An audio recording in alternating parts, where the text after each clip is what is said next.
dollar off the gold standard. Well, it took me 6 months to get that letter. But anyway, I didn't know what it meant. Back in 1971, for those who may not know it, it was illegal for Americans to own gold because in 1933, FDR took the dollar off the gold standard. He also caused Social Security. FDR really screwed this economy up way back then. So I couldn't own gold. We didn't know what gold was. And that really changed my life. So when I look at what is going on in the economy today, I mean, let me ask this question. How in the world can the CEO of a company borrow money just to jack the price of their stocks up? That's criminal. And why is real estate prices so high? And if you want to know why the rich are getting richer, the poor and middle class are getting poorer, our money is fake. That's what's wrong. And anybody saving dollars is a loser right now, and because they keep printing it.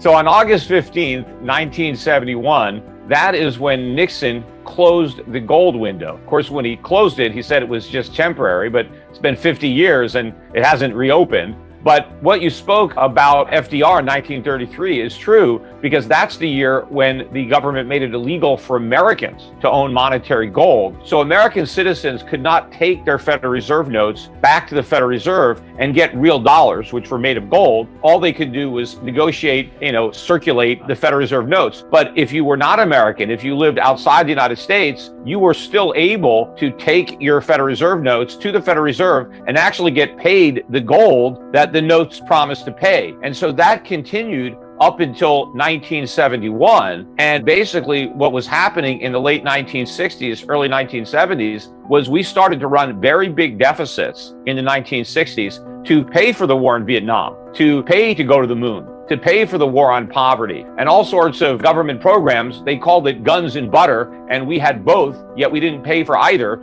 And so we ran these big deficits, and the Federal Reserve was then monetizing the deficits. Now we call it QE. They hadn't thought of that word back then, but that's what they were doing. So the Fed was doing QE to monetize all this government spending. We didn't have the gold, and our foreign creditors were suspicious that we didn't have enough gold to meet our obligations. So they started to show up at the gold window with their Federal Reserve notes asking for the gold. Well, we didn't have enough, and so we ended up defaulting on our obligations, because really Federal Reserve notes were promises to pay gold, and we defaulted on that promise.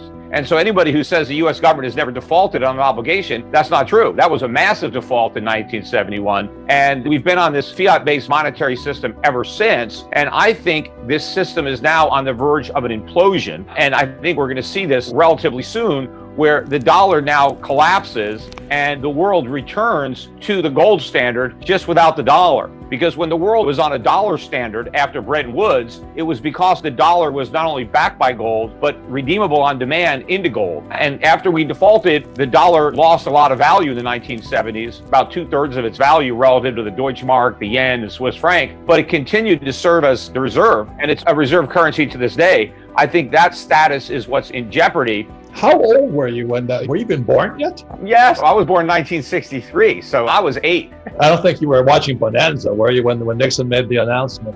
Well, gold is real money. My father taught me about gold a long time ago. In fact, before we went off the gold standard, my father was one of the few people who actually testified in front of the Senate Committee on Money and Banking against going off the gold standard.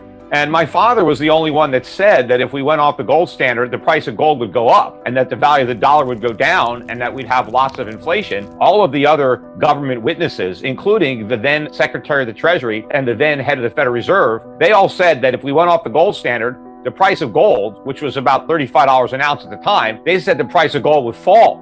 They thought the dollar was supporting gold instead of the other way around. So they were talking about how great the economy was going to be if we can only remove the shackles of the gold standard. And my father was the only one who testified and got it right, because he laid out exactly what was going to happen in the 1970s. And it happened exactly the way he said, and the exact opposite of what the Secretary of the Treasury and the Federal Reserve said. And you know what? The Secretary of the Treasury and the Federal Reserve head are just as incompetent now, maybe even more so than they were back then. They have no idea the damage that that they have unleashed from their policies, especially the mistakes that they've made since COVID. I mean, the Federal Reserve has done everything wrong since COVID. And despite the fact that everybody is praising them for what they did, remember, everybody praised them for all the bailouts and all the stimulus following 2008. And they praised them when they bailed everything out after the dot-com bubble popped. But all those were policy mistakes. What the Federal Reserve should have done following the outbreak of COVID was withdraw money from circulation, allow interest rates to go up. Because the problem with COVID, and I said this at the time, was a supply problem. People were leaving their jobs. Companies were shutting down. People were staying home. They weren't working. They weren't producing goods. They weren't providing services. So we had a lot less stuff to buy. What the Federal Reserve needed to do was reduce the money supply so that money supply went down with goods supply. Instead, they did the opposite. They flooded the economy with money. They printed all this money and sent it out to everybody. So what happened? We increased demand while we were decreasing supply. That's why you're seeing this huge increase in consumer prices right now. It would look pretty bad for America because a return to the gold standard would mean a rejection of the dollar standard. If the dollar was no longer desired as the reserve, the value of the dollar on international exchanges would collapse because we have these record trade deficits. I mean, the last trade deficit we had, all-time record high, we're running trade deficits of about $1.2 trillion a year. It is enormous. But the only reason we could do this is because the world will take dollars for their stuff. But if they go back to a gold standard, they ain't going to take dollars for their stuff. We're going to have to give them gold, which we don't have, or we're going to have to produce stuff, which we can't because we don't have the factories. We don't have the infrastructure, the labor force, the supply chains. So the dollar is going to collapse. And what's going to happen is all of these products that Americans take for granted are on the shelves when they want to buy something. They're all going to be gone, because we're not going to be able to afford them. I mean, they're going to be too expensive for Americans to buy. So the entire American standard of living is going to collapse. Now, it's not going to make that big a difference for a lot of the other countries outside the US because they don't issue reserve currencies. You know, if you're living in New Zealand, for example, the New Zealand dollar isn't the reserve currency. So if you want to import something, you've got to export something. People in New Zealand have to earn dollars. We don't have to earn dollars. We just print them. Now the people in New Zealand will start earning gold instead of dollars. But the change for America is huge because we used to be able to print dollars. We can't print gold. We have to earn gold just like everybody else. And that's a game changer for Americans. But it's also a game changer for people who have savings, people who are hoping to retire. If you think you're going to retire on a bunch of dollars, you know, you got another thing coming. It's the dollars that are going to retire, not you. You're going to keep on working unless you take action now to divest yourself of US dollars and dollar-denominated assets and buy some real things, foreign stocks, property, gold and silver. You got to get out of paper and into actual things that have real value and that can generate real income. The U.S. will come out with a Fed coin. Now, that could be a rumor, as generally is. It's just forward guidance by the Fed. Bullshit, in other words. Would that solve the problem? That's just going to make the problem worse. That's just going to make it easier for the Federal Reserve to create inflation. Because instead of creating paper currency, they just create digital currency. And you have all these lunatics in Washington. They want to use a Fed coin as a way for the Federal Reserve to put money right into the pockets of American citizens. See, they're tired of quantitative easing for Wall Street, where the Federal Reserve prints money so that Wall Street bankers can get rich. They want the Fed to print money so that everybody on Main Street can get rich. But the problem is nobody gets rich by printing money. You're just creating inflation. If there's a crash in that stock market, what's going to happen to the baby boomers? That's the big question.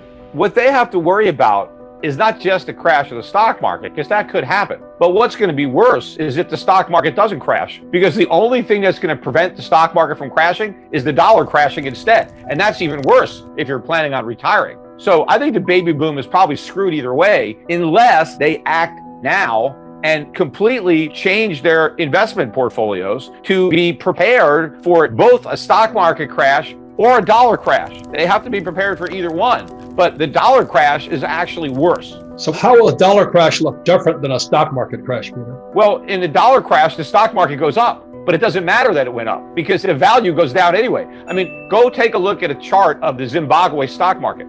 That market never crashed. It went straight up. The problem is it didn't go up as much as the Zimbabwe dollar went down. You could see the stock market going up, but if everything at the supermarket is going up 2 or 3 times as fast, you're not getting richer. You're getting poorer, even though you have a higher net worth in dollars. Look, there are lots of billionaires in Zimbabwe. There are trillionaires in Zimbabwe. Who cares? I mean, you're a trillionaire, but you're broke. because the money isn't worth anything. So if you think you're going to retire because you got $5 million, $10 million, you don't know. What if $10 million is what it costs to buy a cup of coffee? You can't retire on one coffee cup. The worst thing you can be in inflation is a creditor. So you want to be a debtor. In deflation, it's good to be a creditor because the value of the money goes up. And if the borrower defaults, you get their assets. If you borrow money to buy a piece of property and everything crashes and you can't pay the loan back, the lender takes the property. He's got the collateral, so he's got something. But if the dollar crashes, the lender's got nothing. He's got worthless money, and you've got a piece of property that you basically got for nothing because you don't really have to pay back the money that you borrowed. You borrowed money that had real value, and you paid back money with next to no value. But the problem for a lot of people who end up owning their home free and clear is, what if something goes wrong? The maintenance costs are going to go through the roof. The cost of materials, the cost of insurance, and then your electric bill, all your utilities. Things are going to skyrocket in price. So you may not have to pay your mortgage, but your electric bill may be a lot higher than what your mortgage used to be. Don't save dollars because you're just a sucker if you do that. So save real money, buy gold and silver, and accumulate assets, real assets outside the United States that pay good dividends, and that during an inflationary time period, you want to own companies that can immediately pass on their higher costs to their consumers by raising their prices. So you want to have businesses where the customer is going to pay the higher price, because there are some businesses where if you raise your price, you're going to lose your customers. Or there's a hierarchy of needs, and there are certain things that people need, and they're going to buy the things they need before the things they want. And if the things they need get really expensive, well, they have to give up some of the things that they want. So I want to own the companies that are selling the stuff that people need, because that's where you have the most success at raising prices and still maintaining your customers. You need these inflation hedges. You got to get out of the dollar. You got to understand the enormity of the change that is about to take place and the profound impact it's going to have on the standard of living in the United States. The worst part about it is, though, the political climate for this crisis could not be worse, because capitalism has never been less popular and socialism has never been more glorified. And I think a lot of people are going to look at this financial apocalypse, really, that we're going to have, and they're just going to blame it on capitalism. They're going to blame it on the rich. They're going to blame it on the bankers. And they're going to say the solution is that we just have government do everything. Government needs to take control. Government needs to run all the businesses. Government needs to provide the jobs and all this. And so it's very, very dangerous, not only to be an investor, but to be an American. People should have a plan B or a plan C just in case. But at a minimum, protect your wealth. Is bigger than anything we've ever seen before. And on the biggest picture of all, the coming crash, financial collapse possibly, marks the end of the industrial age and the beginning of the information age. It's a very big move. And the people that are in trouble today are people still stuck in industrial age thoughts. The people that are struggling financially haven't moved on yet. Those of you at home right now who are sitting going, but I'm going to lose my job, my house, my pension, and all this, it's because you're trapped with old thoughts. And as most people know, is that, when I came up with Rich Dad, Poor Dad 20-something years ago, mainstream media crucified me. They said, Rich Dad, Poor Dad, you don't know what you're talking about. I said, the rich don't work for money. Savers are losers. Your house is not an asset. And I was crucified, just crucified. And the good news is the most important thing you can have right now is not job security, but meaningful work. So you and I don't need the money, but our work is meaningful. And it's our meaningful work that gets us through the hard times. So the good news is my company is sold out. We cannot keep up with product. The bad news is the supply chain shut down, but that's a good problem. We have tons of cash. I have gold, I have silver. And I do have challenges in the real estate market, but that's going to make me stronger. That's my only attitude I can have. Otherwise, I just cry and say, well, the government should take care of me. I need a bailout. I need a stimulus. And stimulus means welfare for the rich. When I talk to young people, which drives the school teachers, I don't go back to schools anymore because I'm not politically correct. You know what I mean? So I went back, so when I would explain the Fed to them, I said, well, just think of Dorothy and the Wizard of Oz. There was the Tin Man, there was a straw man, and there was a lion with no heart. And so they thought they could go see the wizard, and the wizard would give them what they asked for. So they'd prancel on the yellow brick road, and they pulled back the curtain, and it's a midget back there, this big illusion. And that's Ben Bernanke, Janet Yellen, and this guy Powell. And before that was that other character, I forget his name already. But everybody thinks they're wizards, but they're controlled by grunge, gross universal cash ice. Our wealth is stolen via the money we work for. We need financial education because the real problem of this crisis started back in 1904 when the richest guys on earth took over the education system in the United States. They formed a thing called the General Education Board. It was formed by guys like Rockefeller and J.P. Morgan. And what they pulled out of education was financial education. And that's why I wrote Rich Dad, Poor Dad. It was a warning shot across the bow back in 1997. I said, wake up, something's coming down the road. So we're here right now. This is the biggest transformation in the history of the world.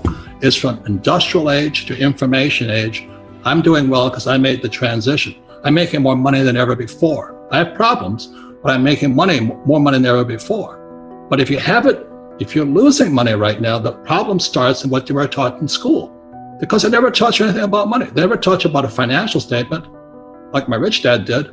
They teach you that diploma is everything. It's a piece of toilet paper. BS. And you buy into that mechanism of money, and you believe that that is the only thing to focus on. And what you're saying right now with these stimulus packages is all of this money being given, quote unquote, away by the government to everybody is actually devaluing your dollar, it's devaluing your pension, it's devaluing your savings, and it's wiping out businesses. So you're dying by this sword. This is how what Fuller talked about, the prison is inside our head, Buckminster Fuller. It starts with misinformation and misorientation. Misinformation, misorientation. And he says, how dare our schools punish kids for making mistakes? How else do you learn if you don't make a mistake and learn from your mistake? He says, God designed us. I'm not really religious, I'm not preaching here, okay? God designed us to learn by making mistakes. For instance, a baby learns to walk by falling down. Baby learns, to ride a bicycle by falling off the bicycle. Tiger Woods, the greatest golfer ever in history of the world, because he made more mistakes than you and I did. But our schools punish you for making mistakes. 2008, it was, those credit default swaps. It was for residential real estate. So they bailed them out. This next crash is for the hedge funds and private equity that invested in all this commercial real estate. So I have another $100 million project coming out. I just got bailed out. I just got backed up by the Fed and the government. So that's why it's socialism for the rich. Unfortunately, there's capitalism for the poor middle class, those that work for money. You're on your own.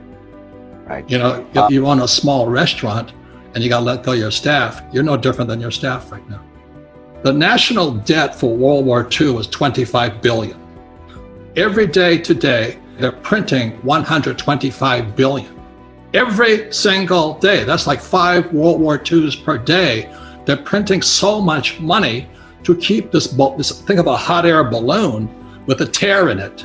And they're doing desperately trying to fix this tear. No matter how hard they try, the tear has gone beyond, it's coming down. So in financial terms, it's called our debt to GDP has now gone from 60 to 90 to 105, it's going to 120. We're bankrupt. And they're going to print more and more money, which means savers are losers, just as I predicted. Your money is going to be worthless in a few years. Wow. So my message is, this is metamorphosis time. Financial education is really financial transformation. And definition of metamorphosis is very important. Metamorphosis, the definition is the evolution or the transformation from an immature form to an adult form. An immature form to an adult form. Metamorphosis is the same as a caterpillar turning into a butterfly. And Fuller always said there's nothing to predict a butterfly inside a caterpillar. So everybody listening right now, if you're struggling financially, just think of yourself as a little caterpillar. And this crisis is your cocoon.